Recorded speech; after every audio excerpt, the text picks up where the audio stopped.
Pemirsa, aksi baku hantam terjadi antar dua kelompok pendukung anggota dewan di kantor DPRD Riau. Ya, kericuan diduga dipicu saat rapat membahas anggaran.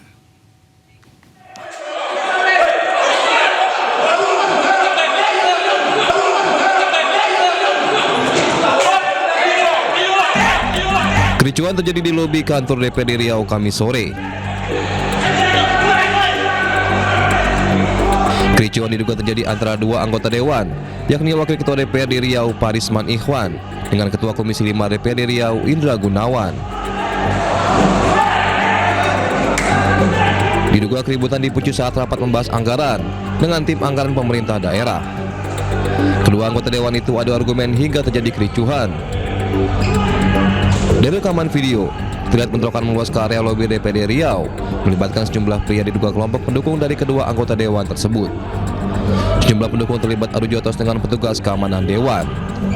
Belum ada keterangan secara resmi dari perwakilan DPRD Riau terkait peristiwa tersebut. Dari Pekanbaru, Riau, Indra Yose Rizal, iNews melaporkan. Kecelakaan maut ini terjadi di Jalan Hauling Batubara di Kecamatan Rawas Ilir, Kabupaten Musirawas Utara, Sumatera Selatan. Ya, sopir truk batubara tewas terjepit usai truk yang dikemudikannya menabrak bagian belakang truk batubara lainnya yang ada di depan.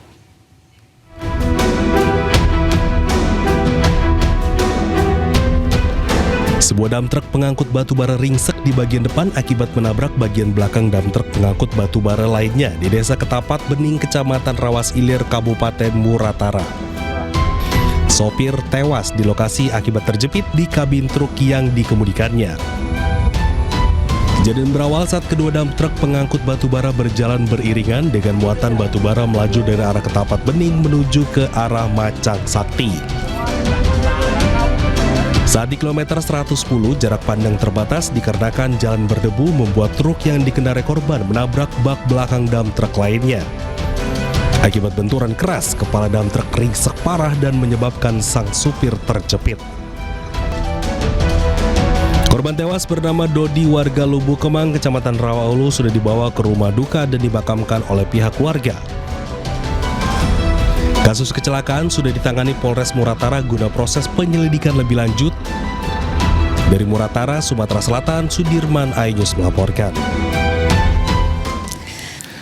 Pemirsa, seorang anak perempuan usia 4 tahun di Kabupaten Bekasi, Jawa Barat meninggal dunia usai dirawat intensif di rumah sakit. Balita malang ini dianiaya ibu tirinya yang sakit hati dimaki suami dan keluarganya.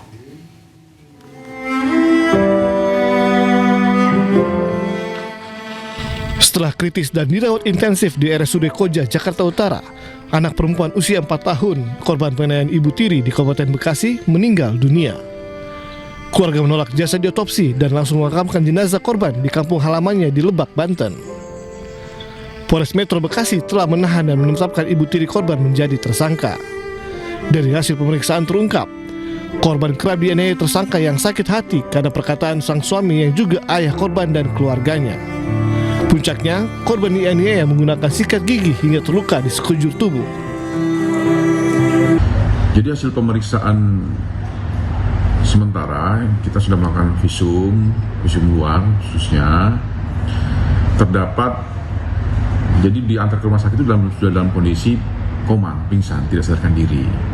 Nah, setelah dilakukan pemeriksaan terdapat luka lebam di punggung, kemudian luka lebam di dada, luka lebam di tangan kiri dan tangan kanan, luka lebam di dahi dan luka lecet di bokong kiri. Atas perbuatannya, ibu tiri yang kejam ini dijerat Undang-Undang Perlindungan Anak dengan ancaman hukuman 15 tahun penjara dan denda 3 miliar rupiah. Sebelumnya, seorang balita malang menjadi korban penganiayaan hingga kritis di Kampung Poncok, Kecamatan Tarumajaya, Kabupaten Bekasi, Jawa Barat. Kasus ini terungkap setelah pihak Rumah Sakit Koja, Jakarta Utara melaporkan adanya seorang pasien anak dengan luka-luka di sekujur tubuh yang langsung ditindaklanjuti Polres Metro Bekasi. Dari Bekasi, Jawa Barat, Ahmad Jauhari Lutfi, iNews melaporkan. Seorang ASN yang berdinas di Badan Pertanahan Nasional Kabupaten Nias terjun dari lantai 12 apartemennya di kawasan Medan Selayang, Medan. Ya, korban diperas 2 wanita pekerja seks komersial yang disewanya yang kini jadi tersangka.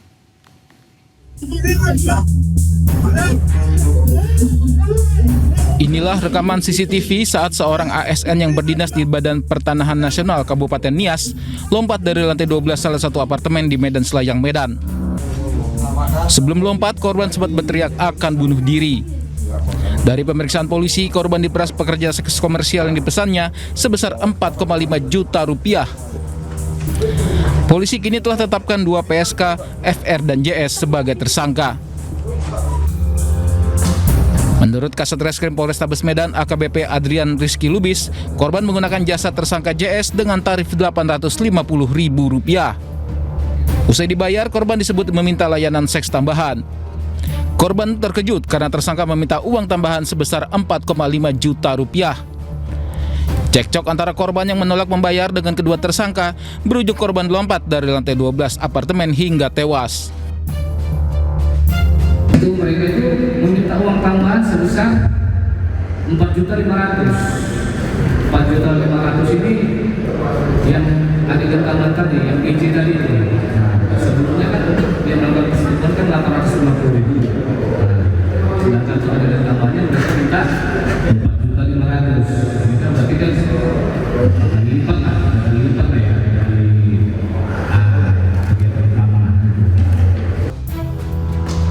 Menurut polisi, korban yang merupakan staf Badan Pertanahan Nasional Kabupaten Nias datang ke Medan untuk mengambil surat keputusannya sebagai ASN. Kedua tersangka dijerat pasal kejahatan yang menghilangkan nyawa dengan ancaman penjara 4 tahun. Dari Medan, Sumatera Utara, Adi Palapa Harahap, iNews melaporkan. Pemirsa, sosok jasad laki-laki ditemukan warga di belakang rumahnya di Sidoarjo, Jawa Timur. Pelaku yang merupakan anak angkat korban melakukan aksinya karena hubungannya tidak disetujui.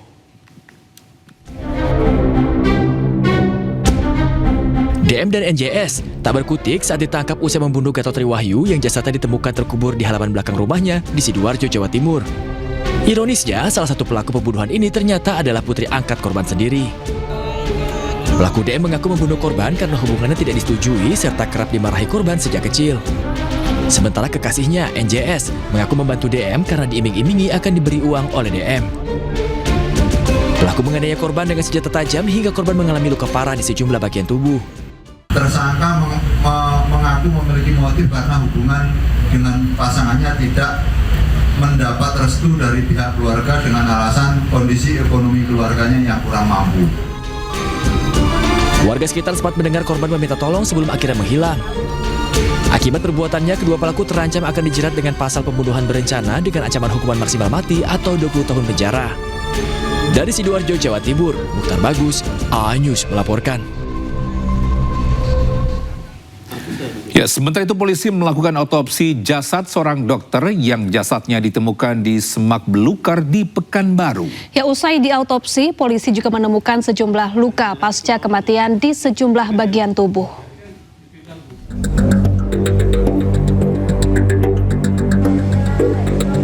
Tim dokter forensik Rumah Sakit Bayangkara Polda Riau melakukan otopsi terhadap jasad Dr. Alex Kristoloris untuk mengungkap penyebab kematian korban. Dari hasil otopsi sementara ditemukan luka berbentuk titik serta pembengkakan punggung tangan kiri dan memar pada kepala. Selain itu terdapat luka pasca kematian pada leher, dada, perut, punggung, dan kedua lengan akibat gigitan serangga-serangga. Memang di dalam otopsi ditemukan adanya sejenis luka hitam, lebam, namun hasil otopsi masih menunggu kurang lebih 2 minggu dari sesuai dengan informasi dari Kabidokes. Sebelumnya Dr. Alex dilaporkan hilang pada Senin sore lalu. Korban ditemukan dalam kondisi tak bernyawa di Semak Belukar di samping RSUD Siak. Hingga kini polisi belum bisa menyimpulkan penyebab kematian dokter PPDS yang baru bertugas 2 minggu ini. Tim forensik Polda Riau masih terus melakukan pendalaman guna mengetahui motif dari pembunuhan. Dari Pekanbaru Riau, Indra Yose Rizal, iNews melaporkan. Pemirsa, terbakar api cemburu. Seorang pria di Lumajang, Jawa Timur menganiaya selingkuhan tunangannya dengan senjata tajam. Ya, akibat terkena senjata tajam, korban terluka di bagian pinggang.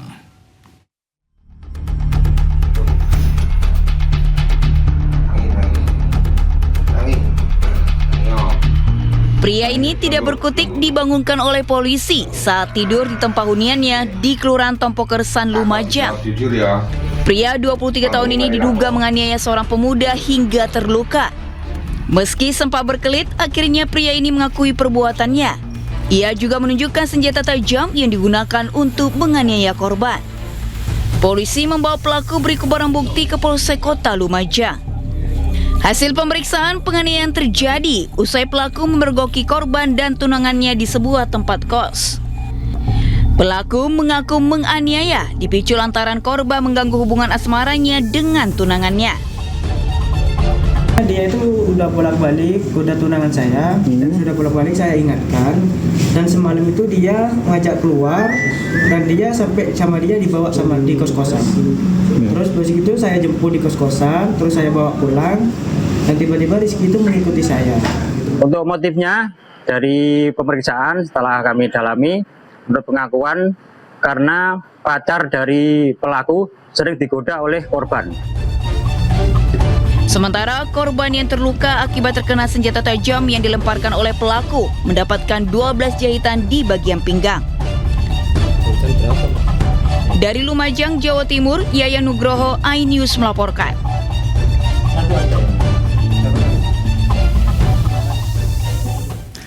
Pemirsa, seorang remaja di Subang, Jawa Barat ini ditetapkan sebagai tersangka setelah diduga mengubur bayi laki-laki yang baru dilahirkannya. Tersangka mengaku melakukan perbuatan itu karena takut ketahuan melahirkan anak di luar nikah.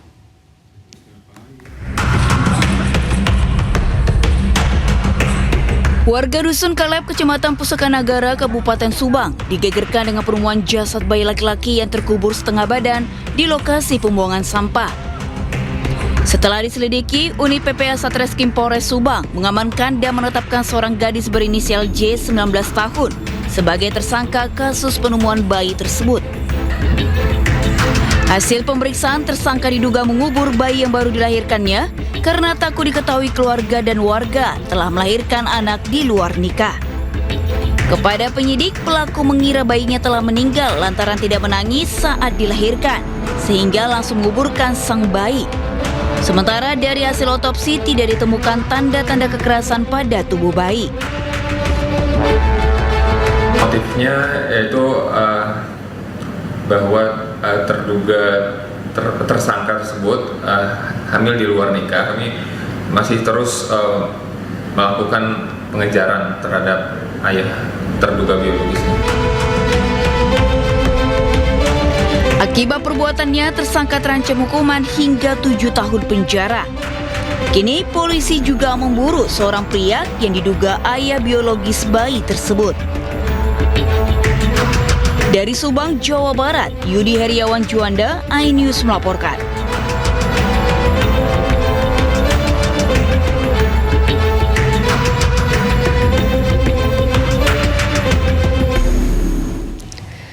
Pemirsa, satu anggota TNI meninggal dunia dan 6 orang lainnya terluka akibat ledakan di gudang pusat amunisi di Saradan, Madiun, Kamis pagi. Ya, pemirsa, seluruh korban luka akibat ledakan gudang amunisi TNI saat ini berada di instalasi gawat darurat Rumah Sakit Caruban, Madiun.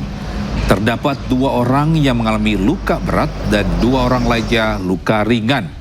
Sejumlah personel TNI dan polisi militer ini masih berjaga di depan IGD rumah sakit. Sebelumnya, ledakan terjadi di salah satu titik di gudang pusat amunisi di Saradan, Madiun, Jawa Timur.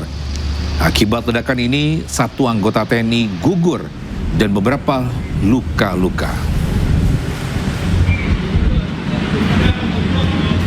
Berdasarkan laporan awal yang kami terima, insiden terjadi saat personil melaksanakan prosedur pemeriksaan dan perawatan material munisi di salah satu gudang penyimpanan. Dalam insiden tersebut, 1 orang personil dinyatakan meninggal dunia. Kemudian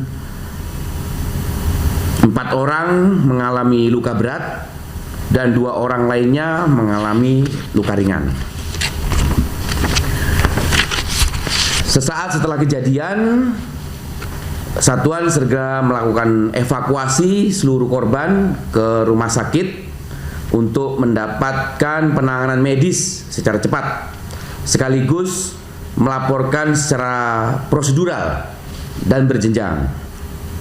Saat ini, Tentara Nasional Angkatan Darat telah mengambil langkah-langkah penanganan awal dengan memberikan perhatian dan pendampingan penuh terhadap korban, berkoordinasi dengan rumah sakit, serta memberikan dan membentuk tim investigasi untuk melakukan Sidang lanjutan perkara Dr. Tifa digelar di Pengadilan Negeri Jakarta Timur Kamis siang. Ya, dalam sidang ketiga ini jaksa penuntut umum membacakan tanggapan atas eksepsi atau nota keberatan yang diajukan pihak terdakwa.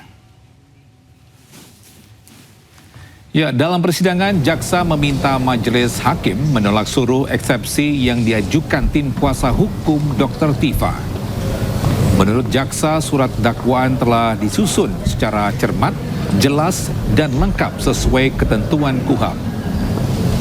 Jaksa juga menilai sejumlah keberatan yang diajukan pihak terdakwa telah masuk ke dalam pokok perkara. Usai mendengarkan tanggapan jaksa, majelis hakim menunda persidangan dan akan membacakan putusan pada sidang berikutnya. Melalui putusan tersebut, hakim akan menentukan apakah eksepsi terdakwa diterima atau ditolak. Apabila ditolak, persidangan akan berlanjut ke tahap pemeriksaan saksi dan pembuktian.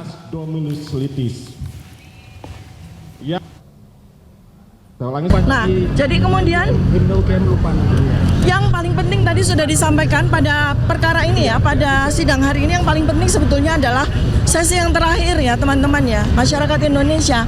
Anda semua bisa melihat betapa enggannya, betapa tidak maunya jaksa penuntut umum menyerahkan berita acara BAP dari ahli ya, sebanyak 26 orang ahli yang dihadirkan oleh Polda Metro Jaya. Padahal 26 ahli itu resumenya ada, tetapi di BAP mereka tidak ada. Ini sudah sidang ketiga. Karena seharusnya sebelum sidang berjalan, pada sidang pertama itu BAP sudah diserahkan kepada kami lengkap, selengkap BAP yang diterima oleh hakim. Tapi kami sudah meminta 3 kali, melalui surat sudah kami minta, melalui sidang juga kami minta, sampai sidang yang ketiga ini BAP yang kami terima itu belum lengkap juga, dan itu jantungnya. Ya, belum selesai pra-peradilan kedua, Rosuryo kembali mengajukan permohonan pra-peradilan ketiga. Ya, langkah ini dilakukan untuk menguji dasar penetapan status tersangka Roy.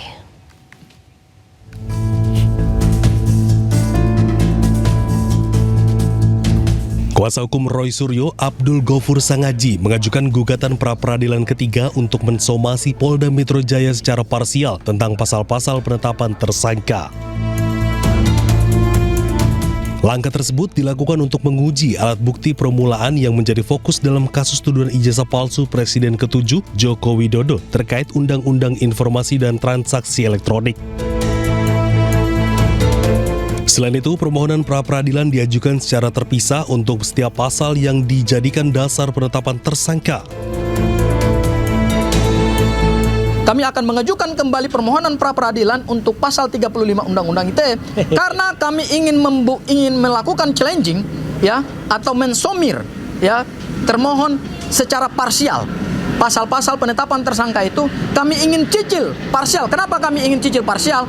Karena kami ingin menguji alat bukti permulaan yang cukup itu fokus ya. Jadi kami tidak membuat dalam satu permohonan gado-gado ya, tapi kami akan cicil satu persatu, dan berdasarkan hukum acara pidana yang hari ini berlaku, tidak ada pembatasan terhadap jumlah permohonan pra-peradilan, mau 1, mau 2, mau 3, bahkan 100 sekalipun, sepanjang objek yang dimohonkan itu tidak nebis in idem, maka tetap dibenarkan secara hukum acara pidana. Sementara menurut pihak Roy Suryo, diketahui semua saksi yang diperiksa polisi dalam kasus ijazah Jokowi. Tidak ada saksi yang bisa menjelaskan dugaan pidana kaitannya pasal 32 Undang-Undang Informasi dan Transaksi Elektronik. Dari Jakarta, tim liputan iNews melaporkan. Ya, sidang pra-peradilan kedua yang diajukan Roy Suryo terhadap Polda Metro Jaya memasuki agenda penyerahan kesimpulan di Pengadilan Negeri Jakarta Selatan. Ya, agenda ini menjadi tahapan akhir sebelum Hakim Tunggal membacakan putusan pada 20 Juli mendatang.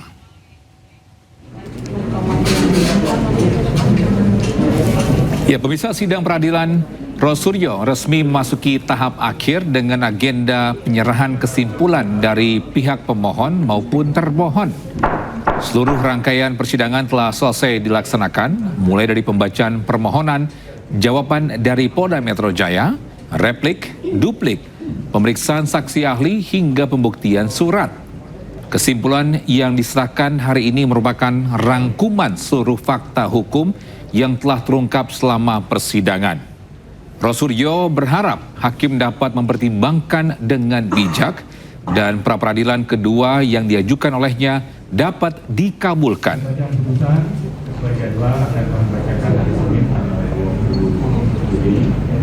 Tentu kesimpulan kita adalah kita susun secara cermat betul. Insya Allah apa yang terjadi atau apa yang sudah berhasil pada saat pra-peradilan yang pertama, yaitu tentang kita berhasil membuat yang namanya penangkapan, penahanan, dan penggeledahan itu menjadi tidak syah. Nah, itu akan kita ulangi lagi insya Allah pada saat pra-peradilan yang kedua ini, yaitu pencantuman pasal 32 Undang-Undang ITE ayat 1 itu insya Allah juga tidak sah.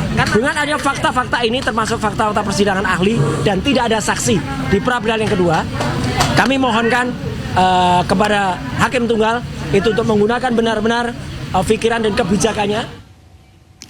Ya, bisa Polri hari ini akan melimpahkan tersangka Don Rito beserta seluruh barang bukti termasuk uang tunai dan emas hasil sitaan ke Kejaksaan Agung. Ya, pelimpahan tersebut merupakan bagian dari penanganan kasus dugaan tindak pidana pencucian uang yang berkaitan dengan perkara PT Asabri X Jampitsus. Polri hari ini akan melimpahkan Don Rito, tersangka kasus tindak pidana pencucian uang atau TPPU PT Asabri, termasuk barang bukti ke Kejaksaan Agung. Barang bukti tersebut merupakan temuan penyidik Polri di 12 lokasi, satu diantaranya rumah ex-Jampitsus Febri Adriansyah. Diketahui 3 kasus dugaan korupsi tersebut terkait batubara, Asabri, dan Krakatau Steel. 3 kasus itu sebelumnya ditangani Kortas Tipikor Polri dan Ditreskrimsus Polda Metro Jaya, kemudian dilimpahkan ke Kejaksaan Agung.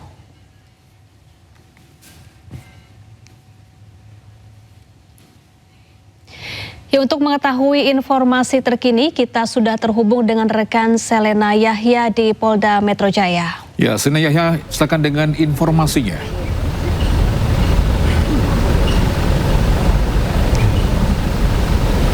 Ya, Togi dan juga Syafa, dapat kami informasikan untuk Korps Pemberantas Tindak Pidana Korupsi Polda Metro Jaya untuk hari ini memang akan melimpahkan kasus Don Rito ke Kejaksaan Agung di kemungkinan di siang hari nanti, dan pelimpahan tersebut merupakan bagian dari proses penanganan kasus dugaan tindak pidana korupsi dan tindak pidana kasus pencucian uang yang menjerat Don Rito.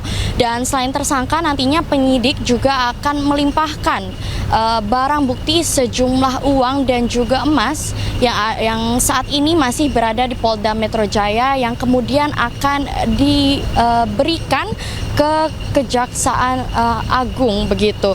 Dan kemudian beberapa sejumlah uang ini dan juga sejumlah emas ini akan diberikan langsung ke Kejaksaan Agung dan akan ditangani oleh Kejagung. Dan dengan demikian memang pelimpahan yang diberikan dari Polda Metro Jaya menuju ke Kejaksaan Agung otomatis nantinya untuk penanganannya akan dilanjutkan dan juga penyelidikannya akan dilanjutkan oleh pihak dari Kejagung tersebut. Demikian info yang kami dapatkan, Togi dan juga Syafa, kembali ke Anda di studio. Baik, terima kasih Stena Yahya atas informasinya. Melaporkan langsung dari Polda Metro Jaya, Jakarta. Selamat bertugas kembali. Masyarakat berpenghasilan rendah tidak perlu mengeluarkan uang untuk mengurus sertifikat rumah. Ya, aturan itu bakal diterapkan dalam waktu dekat. Lalu siapa saja warga yang bisa mengurus sertifikat rumah secara gratis? Berikut liputannya. Bagi masyarakat berpenghasilan rendah, mengurus sertifikat rumah bisa jadi hal yang sulit dijangkau. Selain karena prosesnya yang rumit, biaya mengurus sertifikat juga relatif mahal. Tapi gini masyarakat pendapatan pas-pasan tak perlu khawatir, karena mengurus sertifikat rumah bisa gratis asal memenuhi syarat 3 kelompok yang ditetapkan. Yang pertama, masyarakat yang mendapat bantuan bedah rumah. Kedua, masyarakat penerima program fasilitas likuiditas pembiayaan perumahan atau FLPP yang ingin menaikkan HGB menjadi SHM. Dan ketiga, kelompok masyarakat berpenghasilan rendah atau MBR yang membangun rumah secara mandiri. Support yang luar biasa dari Menteri ATR BPN bagi rakyat kecil, bagi wong cilik, ya, itu sertifikasi gratis digabungkan nanti dengan program BSPS yaitu bedah rumah. Bagaimana yang bedah rumah itu juga nanti bisa diberikan sertifikasi secara gratis, ya, tentu akan dipilah-pilah oleh Pak Nusron. Nantinya penentuan kelompok masyarakat berpenghasilan rendah mengacu pada aturan Menteri PKP dan Data Kemensos. Dari Jakarta, Ade Firmansyah, iNews melaporkan.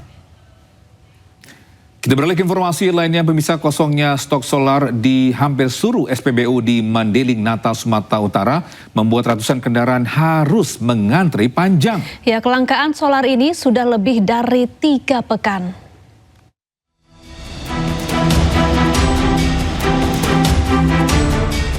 Antrian kendaraan mengular sepanjang 2 km di sebuah SPBU di Jalan Merdeka, Panyabungan, Mandailing, Natal, Sumatera Utara. Bahkan sejumlah kendaraan sudah mengantri lebih dari 4 jam hanya untuk mendapatkan solar dengan pembelian dibatasi maksimal Rp300.000 bagi setiap kendaraan. Kelangkaan solar di Mandailing, Natal sudah terjadi lebih dari 3 pekan. Namun hingga kini, Pertamina belum juga mendapatkan pasokan solar ke setiap SPBU. Kelangkaan membuat warga harus susah payah mendapatkan solar hingga aktivitas mereka terganggu.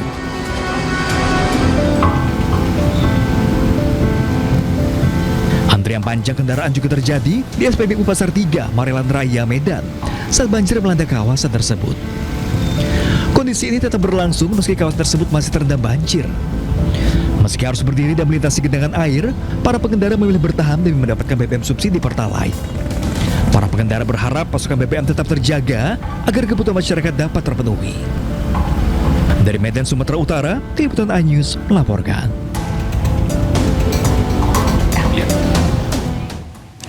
Pemirsa, tahun ajaran baru sekolah telah dimulai. Program makan bergizi gratis pun mulai beroperasi. Ya, imbasnya sejumlah harga bahan pokok kembali alami kenaikan harga di Jawa Barat.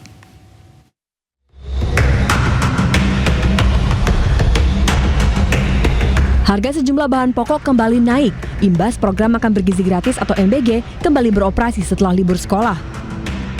Di Pasar Atas Baru, Kota Cimahi, Jawa Barat, harga ayam potong kembali naik dari Rp25.000 menjadi Rp35.000 per kilogram.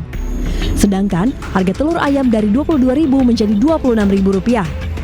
Menurut pedagang, harga ayam jadi Rp35 sampai Rp36.000 per kilogram. Sedangkan waktu libur MBG, harganya turun di Rp25 sampai Rp26.000 per kilogram. Sempat turun berkisar Rp25.000 per kilogramnya, harga ayam potong kini kembali naik usai program MBG kembali berjalan. Daya beli masyarakat pun menjadi menurun. 1 pekan setelah program makan bergizi gratis kembali beroperasi, harga sejumlah kebutuhan pokok juga kembali meroket, seperti sayuran di Pasar Tradisional Kiara Condong, Bandung. Harga sayuran yang biasanya stabil kini naik hingga 2 kali lipat. seperti tomat, wortel, dan timun yang sebelumnya dijual Rp10.000 per kilogram, kini menembus Rp20.000 per kilogramnya. Pedagang mengaku kenaikan harga ini sudah berlangsung hampir 1 pekan terakhir, tepatnya sejak anak sekolah mulai masuk dan program makan bergizi gratis kembali berjalan. Sayuran naik, kalau bumbu-bumbuan normal. Kayak bontek, wortel itu pada naik. Dari kapan Pak naiknya, Pak? Semenjak masuk lagi sekolah. Waktu liburan mah normal. Nggak naik. Belanja sayur? Belanja sayuran, ya. Untuk harga-harganya gimana? Untuk harganya sekarang naik lagi ya. Kemarin udah ada turun, sekarang naik lagi. Untuk ayam, telur, semuanya pada naik. Harapannya teh seperti apa? Harapannya ingin turun lagi ya kemarin. Mudah-mudahan turun lagi harganya. Berarti memberatkan ya? Iya, memberatkan. Tingginya harga komoditas pangan di pasar tradisional ini diharapkan segera stabil agar tidak terus membebani masyarakat dan juga pedagang. Dari Bandung, Jawa Barat, Ervan David, iNews melaporkan. Ya, pemirsa, pasca beroperasinya program MBG, harga sejumlah bahan pokok di Pasar Kebayoran Lama Jakarta juga merangkak naik.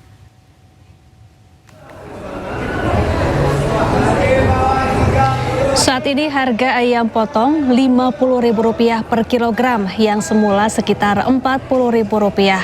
Sedangkan telur ayam kini dijual Rp28.000 per kilogram. Kenaikan juga terjadi pada sayuran. Harga mentimun misalnya melonjak dari Rp8.000 menjadi Rp20.000 per kilogram. Pedagang mengaku terpaksa menyesuaikan harga karena modal belanja dari distributor juga ikut naik. Apalagi permintaan bahan baku untuk kebutuhan dapur MBG meningkat.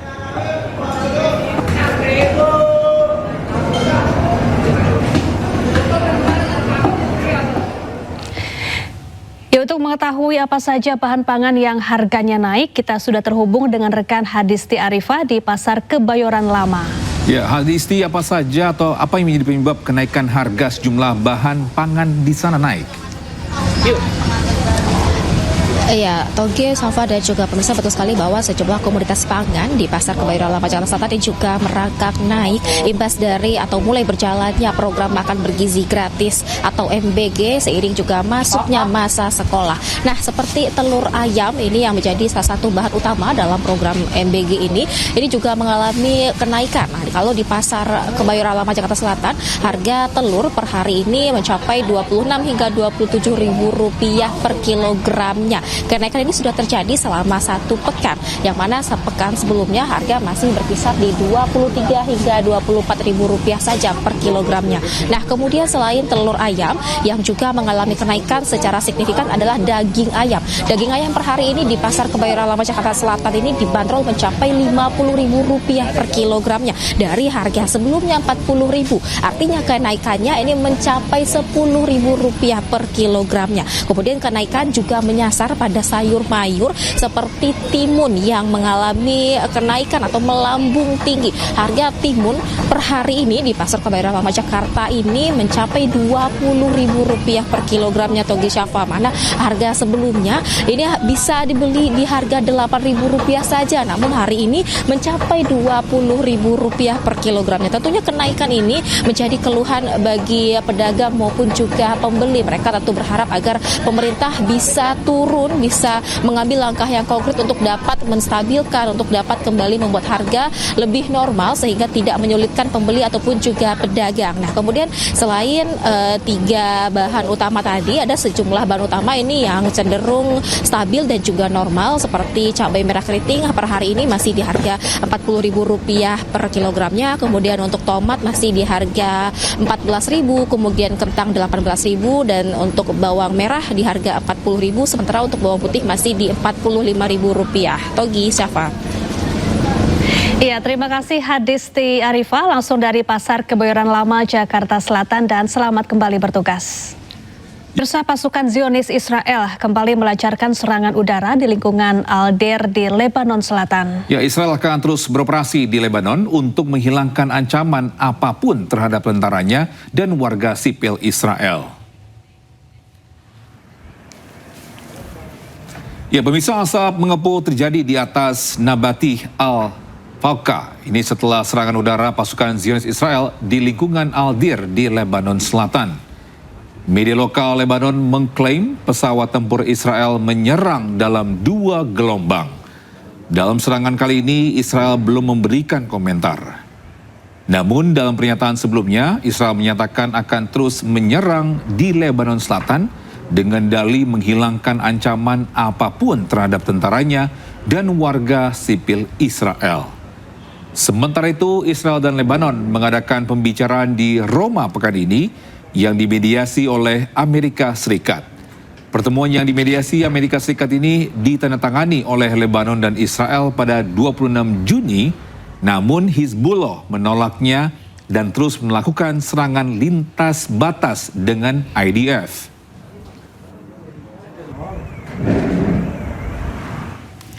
Ya, bisa pasukan Garda Revolusi Islam Iran kembali meluncurkan serangan rudal ke pangkalan Amerika Serikat di Timur Tengah. Ya, serangan ini menargetkan infrastruktur strategis militer Amerika Serikat.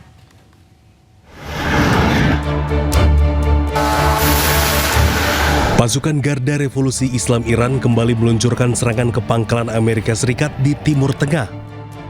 Serangan ini menargetkan infrastruktur strategis militer Amerika Serikat, salah satunya sistem komunikasi, depot bahan bakar, sistem pertahanan udara, serta lokasi pengawasan milik militer Amerika Serikat.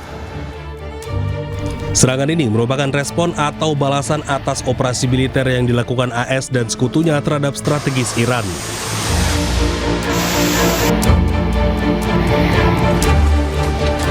Sebelumnya, Iran meluncurkan rudal dan drone yang menargetkan pangkalan Amerika Serikat di Timur Tengah. Serangan itu merupakan balasan terhadap serangan terbaru AS yang menyasar target-target Iran. Iran menyerang situs-situs militer Amerika Serikat di Yordania, Kuwait, Bahrain, hingga Qatar.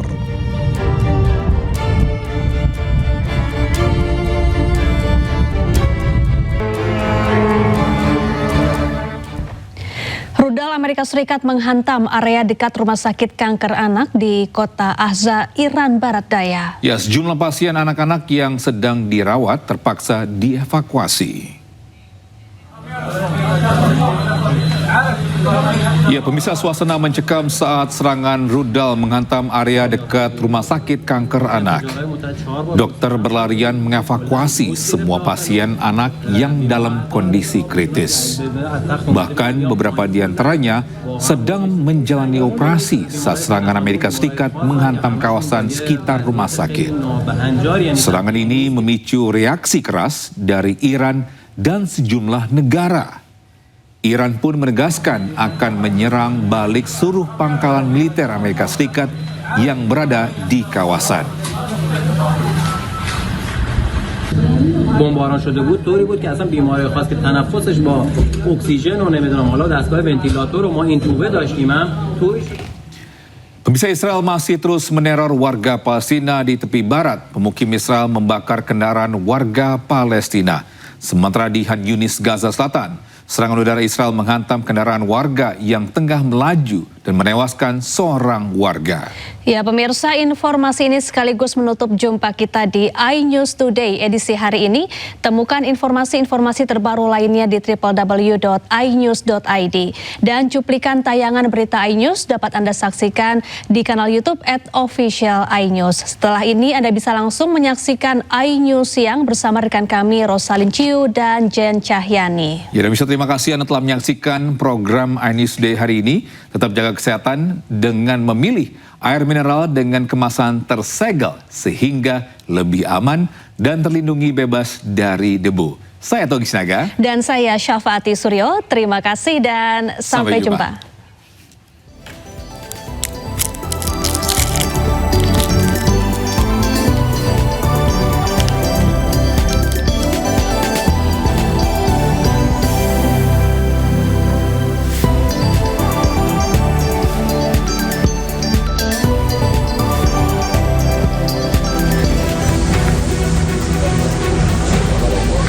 Pemukim Israel kembali melakukan aksi teror dengan membakar kendaraan warga Palestina di desa Ramin, tepi barat Palestina. Nampak kobaran api melahap 2 kendaraan sementara warga berupaya memadamkan api. Teror ini terjadi di tengah meningkatnya eskalasi di tepi barat di mana serangan oleh pemukim ilegal Israel semakin sering terjadi. Di lokasi berbeda, tepatnya di Han Yunis, Gaza Selatan, serangan udara Israel menghantam kendaraan warga. Sebuah rudal menghantam mobil milik warga yang tengah melaju, menyebabkan kendaraan tersebut hangus terbakar. Warga di sekitar lokasi langsung berupaya memadamkan api. Menurut media Palestina, dalam serangan ini 1 orang tewas, sementara 5 orang lainnya terluka.